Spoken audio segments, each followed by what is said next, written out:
This is Tuesday, May 3rd, 2022. I'm Diane Barrett. I'm in Los Angeles, and I'm interviewing Ginny Berson, who is in Oakland. Is that correct? That is correct. Perfect. And I have a couple questions on our intake sheet. I would like to know, I know you've done a lot of things. I've done a little research about you, but what would you like us to put for your occupation? My current occupation? I am the Director of Outreach for World Trust Educational Services. And how did you connect with that organization, or did you create it? Trayvon Martin was killed by George Zimmerman in 2013. And my partner and I had moved into the neighborhood where we now live a little bit before that. And there was this new neighborhood social media app called Nextdoor, which you're probably familiar with. Yeah. And there was, and it was new, and there was a lot of really egregious racial profiling happening. Things like, I saw a black man in a hoodie walking down the street. I didn't recognize him, so I called the police. Two black men just drove by, and they drove by very slowly, and then they made a U-turn and drove away. Very suspicious. So this is all on Nextdoor? This is all on Nextdoor, and this is all after Trayvon Martin, this young black man, had been murdered because George Zimmerman didn't recognize him and decided he was suspicious. And so this was very upsetting, seeing all this. And Right. I wanted to find a way, my experience in confronting racism in the past had been, mostly in the 70s and 80s, had been pretty ineffective, kind of calling people out, you stupid racist, doesn't really help. So I was trying to think about, my partner and I were trying to think about, how can we talk about this in a different way? Because these posts on Nextdoor are very dangerous, actually, because there are Black and brown people who live in this neighborhood, and somebody could get killed easily again, because some, neighbor decides they don't belong here. So basically, we put out, I wrote up an appeal, a post that I posted on Nextdoor that basically said, this is very upsetting to us. Does anybody want to talk about it? And 4 people, a number of people responded, and then we set up a time for a meeting at our house, and 4 people came. Okay. One of the people who came to this meeting, and this group eventually grew and became, we called ourselves Neighbors for Racial Justice, and this group is still going on.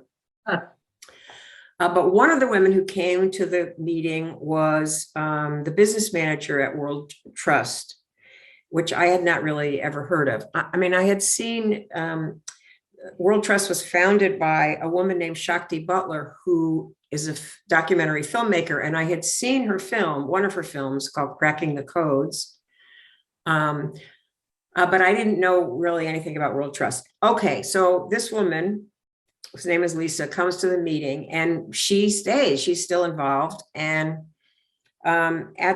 shortly after that, or right around that time, I also quit my job at the National Federation of Community Broadcasters, and I was looking for another job. And I noticed that World Trust was looking to hire a person to do their social media and their website and do a little writing. And I am not at all a techie. I could not do social media, and I could not design their website, but I know how to write. And Lisa said, well, you should apply. I think, you and Shakti would really get along. So I applied for the job, and Shakti hired me on the spot. And I've been there ever since. So that's kind of the long story of how I got there. So you have not retired. You're still actively working. I am still actively working, although I am planning to retire at the end of this year. Really? And then what will you do? Take a nap. I don't know. I am I'm open to possibilities. Good. I understand that. That's how I got involved in this. Uh-huh. I retired. Uh-huh. That didn't last too long. So what did you, let me go back to, where were you born? I was born in Hartford, Connecticut. Okay. And how did you happen to get to Oakland? What was your journey? Well, that's another very long story. But I'll try to do it in 25 words or less. Okay. That's pretty tight. Yeah. So I had been living in Washington, D.C. We started Olivia Records. Mhm. And in 1973, and it was hard to be a lesbian feminist record company in Washington, D.C. in 1973. We couldn't get what we needed, and our pressing plant, because we were pressing records in those days, was in Los Angeles, and the mastering labs were in Los Angeles, and it seemed like we should move to Los Angeles. So we did. But Los Angeles is a very, it's an industry town. And we eventually, for a number of reasons, decided that the San Francisco Bay Area and Oakland in particular would be much more welcoming to an alternative record company, and was generally much more open to and supportive of alternative cultural institutions. And so we moved up to Oakland in 75. Additionally, I want to say, another big motivating factor in our move was that we had started working with Linda Tillery, and she was producing our third album, which was an album by a Bay Area band called BB Karosh. And we really liked working with her, and we really wanted to continue working with her. And in fact, we wanted to include her in the collective. And she was caring for her mother, who was elderly and ill and living in Oakland, and she could not move to LA. So, put everything together, and it was like, let's go to Oakland. How did you actually start the record company? How did we start the record company? Mm-hmm. Are you a musician? No, I'm not. I wish I could sing. But no, so that is a very long story. I actually wrote a whole book about it. Did you? What's the name of it? Olivia on the Record, a radical experiment in women's music. I was lovers with Meg Christian, who was a musician, a guitarist and singer. She hadn't started writing songs at that point. And this was in DC, and she was working in nightclubs. And a couple of things happened. One thing that happened was that she kept getting fired because she was drawing in the wrong clientele, meaning that there would be a room full of heterosexual couples and a table of lesbians, and we were and they didn't like having a table of lesbians, I guess. The other thing that I saw happening was that she was, so she was doing covers and basically changing the pronouns, so that she never sang about him, she only sang about you. And she did covers of songs like Sherry Baby, The Four Seasons, Won't You Come Out Tonight, and we all got the joke. And anyway, but she wasn't flirting with the men. So this is the 70s? This was in the 73. Mm-hmm.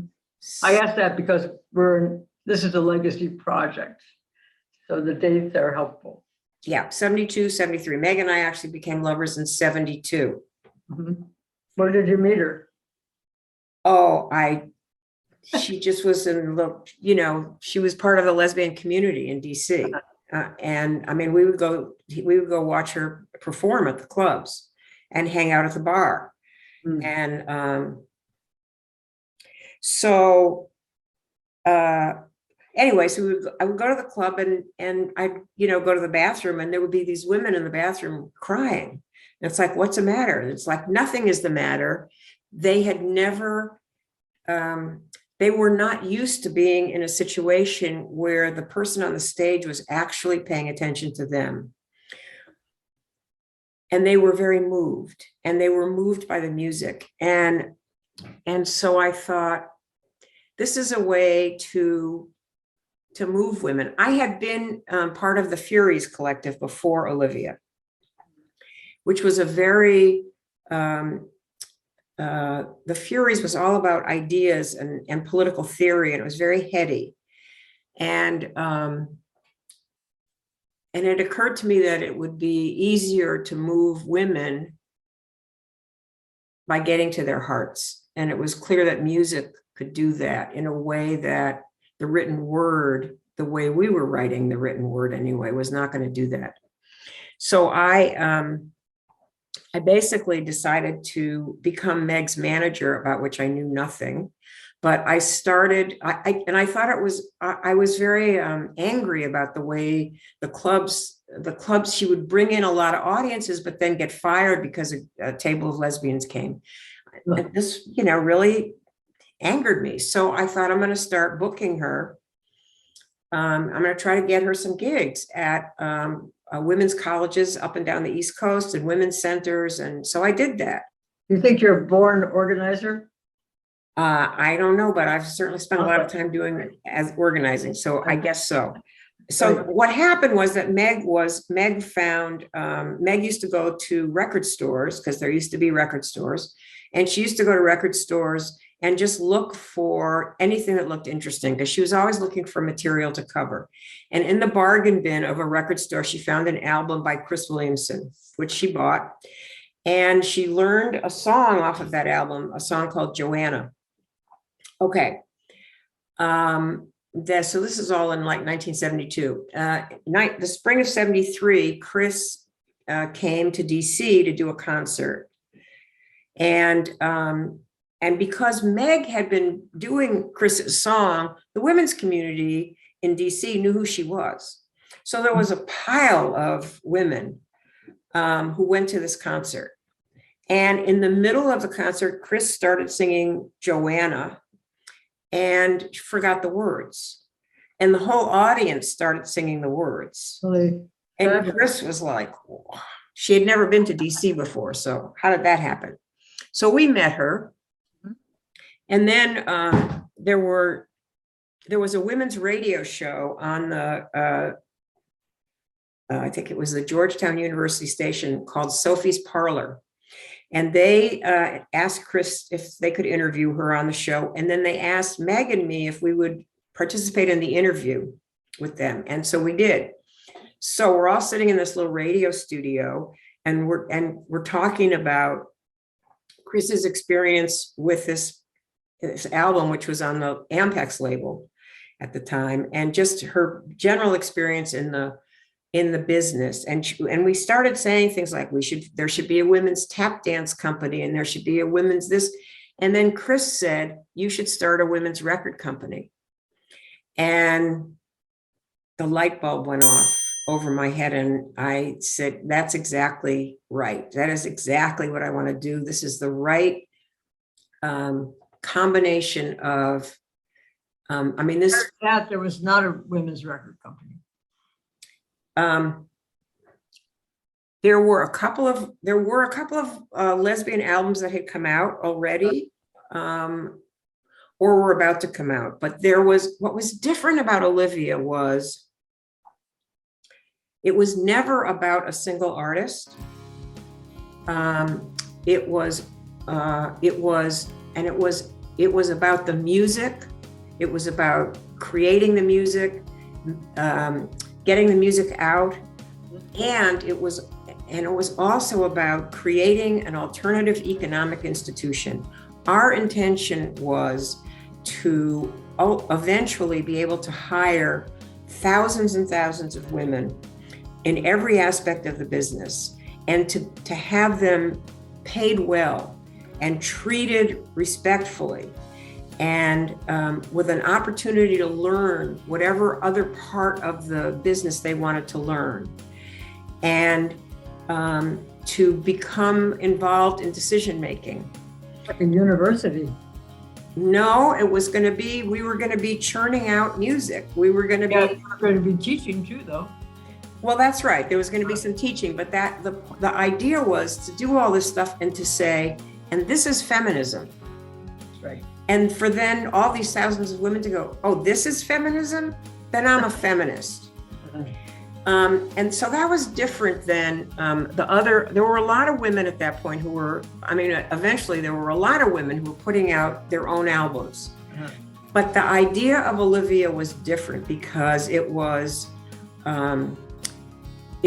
bigger. We were deliberately, we could have, Meg and Chris were our big sellers. And we could have just kept producing albums by then, but we wanted women's music and we wanted the women's movement to be much more inclusive. And so we wanted the collective to be more inclusive. We wanted a multiracial, multicultural women's movement and women's record company and collective, because we thought this was how we were going to make the revolution. And that's what we wanted. We wanted systemic change, not just music. The music was a means, and the music was also an end to get there, because the music was so important to. How did you fund it?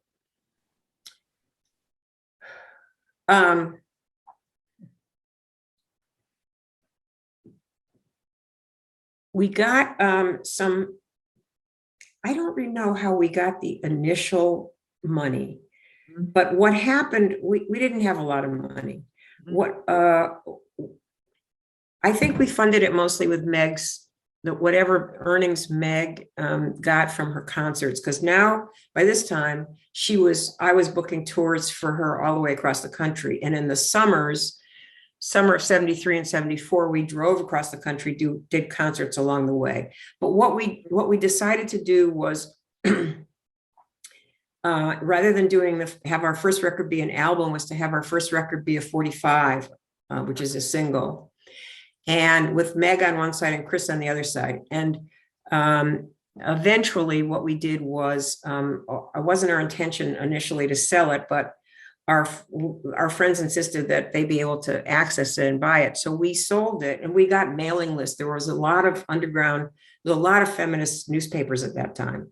And so we got mailing lists and, bought ads in all the women's papers and to sell this record. And we were selling it for $1.50. And I think the postage was 30 cents. And we sent it out with, and if you want to include an extra donation. And about 90% of the women who ordered it included an extra donation. And some of them were like just rounded up to be $2. So it would be like, 20 cents. But some of them were $100 and some of them were $1,000. Okay. And the response was tremendous. How many people worked with you to get that distributed like that? Well, in the beginning, it was just mail order. But then what would happen is that Meg and I would go on the road, and in the middle of her concerts, I would get on stage and tell people about our goals and Olivia Records, and that we were trying to build a distribution network. And if people were interested, they should talk to me after the show. And I would usually be mobbed by women who wanted to connect in some way. And so we began to establish a distribution network. And that grew and grew. And then lots of other, every other woman many of the other women who were putting out music also hooked into that distribution network. Great. And how long did that continue? Well, I think some of the people who were doing it are still doing it. Good. Lady Slipper, Goldenrod, they're still there doing it. But you changed your direction personally? I changed my direction personally because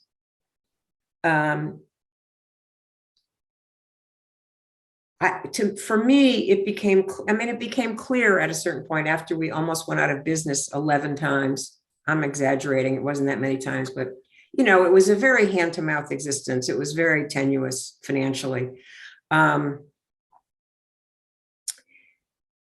it became clear to me that we had to make a choice, that we could either succeed as a kind of a radical feminist organization or as a business. But we wanted to make all of our decisions based on our values, our feminist values, and they were in conflict with how you operate in a capitalist world. And I wasn't interested in doing a business. I was really interested in, and the music, as valuable, as important, as powerful, as life-changing as it was not enough for me. I wanted to be able to make structural change. And to me, that meant operating as far away from capitalism as possible. And that just wasn't possible. So good luck with that, right? So I left. Mm-hmm. Yeah. That was a hard decision, I bet. Maybe not. It wasn't that hard, really. It was because it was so clear to me that this is what should happen. Mm-hmm. And I don't want to do this. Mm-hmm. So when you're growing up, do you have siblings? Yes, I have an older sister and a younger sister. And where are they living? My younger sister lives here in Oakland. My older sister lives in Norwalk, Connecticut. And your parents? My parents are dead. And what careers did they pursue? They didn't really have careers. My father and mother were the children of immigrants. Mm-hmm. And they went into the they had basically they worked in the retail children's clothing business. My mother, they were both, neither of them went to college. My mother was a bookkeeper, and they opened a children's clothing store in Connecticut, and they did that for a while. Then that went out of business, and then basically my mother had other jobs as a bookkeeper, and my father had other jobs selling children's clothes. In the sequence of your sibling, where are you in that? I'm in the middle. In the middle, huh?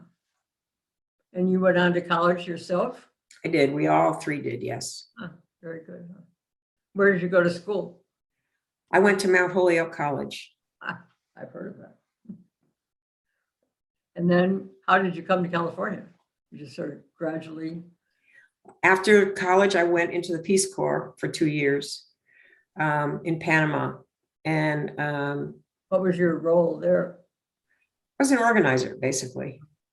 I was in Panama City, and we were attached to a Panamanian organization called Servicio Nacional de Voluntarios, which is the National Volunteer Service, and it was kind of a domestic Peace Corps. And we were supposed to be, and we just, we were supposed to find leaders, and I was just an organizer. I was basically a community organizer. And so that's what I did. And I also was very angry about the war in Vietnam and very active in the anti-war movement. And I really wanted to get out of the United States. So I went to Panama. So I did that. So then I came back, and I had friends in DC. I actually tried to get some jobs with, there were a couple of radical members of Congress at the time. I tried to get jobs with them, and they just were only interested in me if I could type. And so eventually I got a job in Washington at a little underground paper called Hard Times, which was put out by James Ridgway and Andrew Kopkind, who were two great investigative journalists. They hired me, and I worked there for a while. And then I met the the women that I moved in with a bunch of women. They were very much, they came from the left, from the Chicago 7 trial. We were still involved in the anti-war movement. And then I found the women's liberation movement. At what point in your life did you discover you were a lesbian? Oh, I discovered I was a lesbian before I even knew the word. Really? Yeah. How old And, were you? but I'm sorry? How old were you? I don't know. I was young. I was a kid. I knew I liked girls. I didn't like boys particularly. And in high school, I dated boys because that's what we did, but I never was comfortable doing that. I had crushes on girls. I didn't know. I mean, I thought I was mentally ill. Honestly, I thought I had a disease and I wanted it to go away. And in the Peace Corps, I met another Peace Corps volunteer who knew that I was a lesbian. And I was like, how do you know? Because he was gay. And he's the first person I ever talked to about it.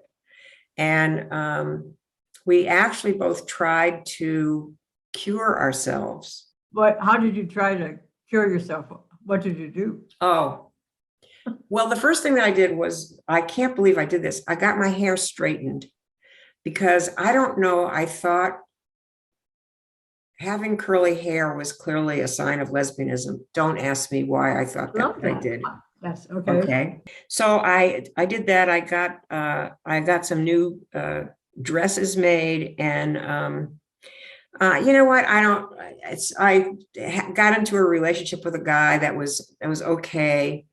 But it was clear to me that this was not for me, that I was not going to be cured. So I just thought I would just live with it for the rest of my life. And then I got to DC. I found the women's liberation movement. It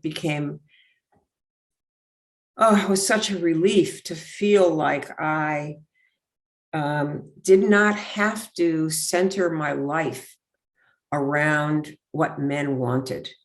That I didn't have to center anything around what men wanted, that I did not have to be an object of the male gaze. And so then I came out. I mean, it was like, that was step one. And then step two was, my first step was, oh God, I don't have to think about men anymore. And my second step was, oh, I can be with women. Good. So are there any family members that are gay, homosexual that you know of? Yes. Yes. Quite a few, actually. Really? Okay. We're documenting that in our archives as part of that. Both of my sisters are lesbians. I love that. That's so do amazing. I. How did your parents respond to that? Well, they were not thrilled. But they got over it. I don't know ultimately really how they felt in their hearts, but they got over it. That's amazing. Yeah. Did they come out about the same time you did, or did they get married and then come out? My older sister got married and came out. She had actually had a lesbian relationship in college, but she got married. I think I was the first one to come out. And then my other sisters right around the same time came out. I have a friend who's a lesbian, and her brother's gay. So she told her mother that she was lesbian. She said, so, no big deal. I've already gone through it with your brother. Right. Of last evening's announcement about abortion. Yeah. And it's just, we are a legacy project. And so we're documenting this now, our own response to that terrible, terrible announcement. That's my opinion, of course, it's terrible. But do you have your own, I don't know what to do about it. It's still Have they documented that it's not just hearsay coming from these clerks? Yes, they have. The court has said it is indeed a draft opinion. Everybody is up in arms. They're furious that it has been leaked.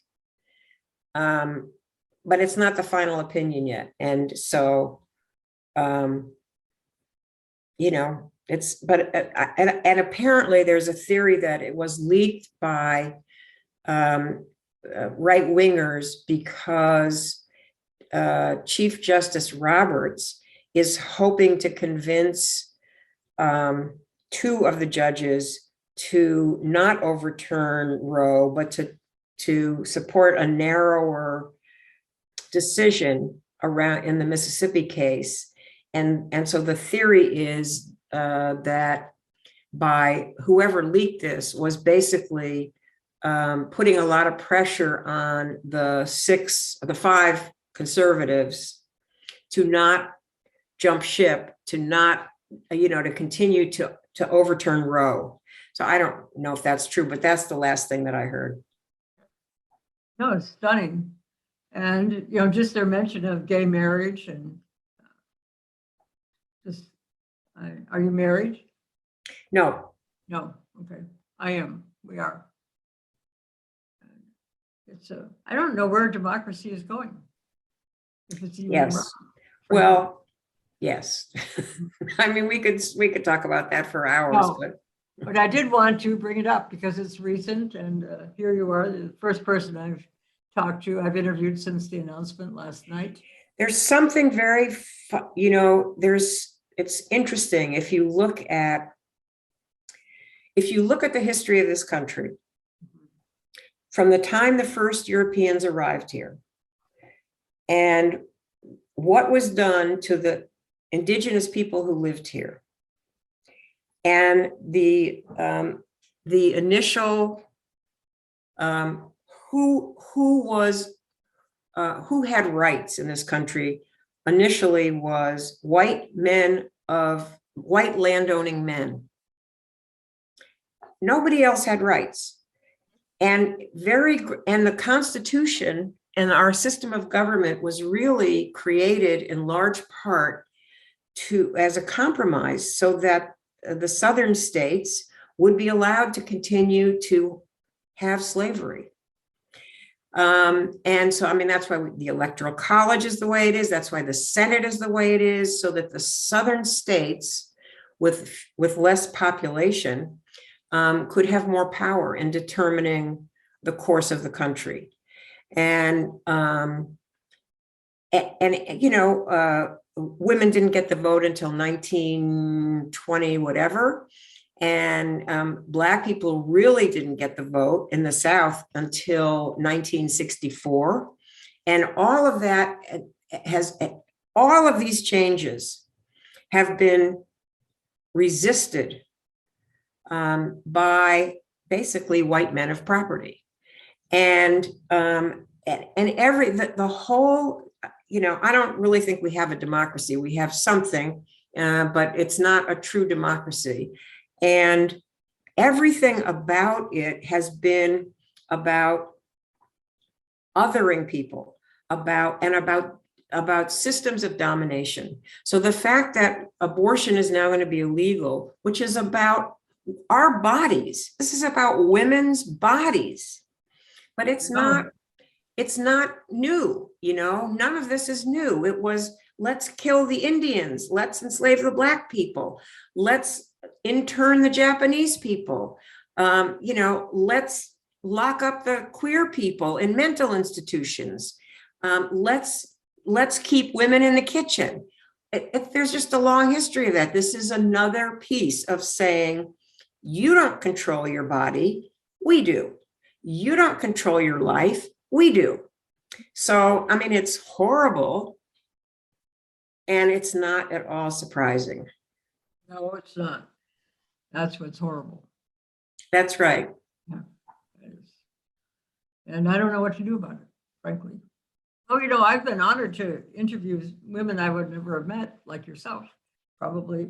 And our energy is huge. Our creativity is massive. And yet we're always, and I don't know what to do about that.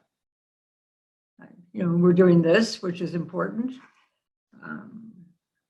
But women as a whole can't go we can't rise high enough to control our life. And as a nurse, as a student nurse, I was part of abortions. I didn't even know it. I would say, well, what is the diagnosis here, doctor? Well, German measles. And what's the specimen? Products of conception. And all the nurses, the regular nurses, we were students, didn't want to participate in this. And I didn't know why. I mean, just all these things you discover as you age that you participated in, you didn't even know what the hell you were doing. Wow. Yeah. And we saw people die, women die because they tried to abort themselves with hangers. And I'm not that far away from that. I can see that happening again. Yeah, it's good. I'm sure it's going to. Yeah. And it's awful. Anyway, Yes. I'll get off my little pedestal. But I did want to bring it up today because we are now looking at it again. Yeah, I mean, I think it's terrible. And I think it's just, you know, it's just, you know, it's a long history of this, Right. of who has power and how that power is used. And it ain't us. Right. Oh, any other things that you would like to add about yourself? I think the only other thing I want to say is that I want to say something about Neighbors for Racial Justice, which Okay. is because it ended up, it wasn't intentional, but it ended up being all women in the group. And it's mostly white women, but there are Black women also. And we have figured out some really interesting ways to not have this be in spite of the fact that we're the majority, to not have this be a white dominant group. We're actually writing a book about this. But what's interesting about the way that we work and the fact that there are, as far as we know, no other multiracial, white dominant multiracial groups working on racial equity. Everybody has, in this group, has either a spiritual practice or a spiritual path. And so we don't have the same kinds of, well, let's just say we've all learned from our previous political work how to work successfully in a group over a period of time, and not be divided by factionalism and egotism and rampant individualism. And it's been a really interesting experience, because I've been doing political work for decades and decades, and I've never had this experience before. And it's such an integration of doing the internal work, doing the internal work of the group so that we can do our external work in a much more impactful way. I understand that. And it takes working together to establish that kind of thing. Otherwise, you have one person being dominant and the other, you know. That's right. It takes time to build trust. But that's the key, is the building of relationships. That's right. So, yeah, that's all. That's really, I don't need to say anything else. Okay, good. So if you knew that you were going to die soon, what would you like to be remembered for? Well, I probably am going to die soon. I'm 76 years old. So I would like to be remembered as somebody who, that because the world is a little bit better because I was here and I did some stuff. You got it. I can already tell you got that one. Okay. So, yeah, right. You'll be remembered for that. So you're not going to die soon. Well, I mean, soon is a relative concept, Right. you know. I mean, I could die tomorrow, but I'm not planning to, but I'm not sick. But, Good. you know, That's- I understand that. Yeah. Have you seen our webpage? I have. Okay, good. And if you have other people you'd like to refer into the collection, that's how we grow. We've not advertised other than through our own network that we're established here. And you can call me anytime. Great. And I appreciate you doing this. You know, it's an honor, really. Thank you so much. Have a good day. Rest of your Thank day. you. Thank you so much, Diane. It was a pleasure. Thank you. Likewise. Okay. Bye. Bye-bye.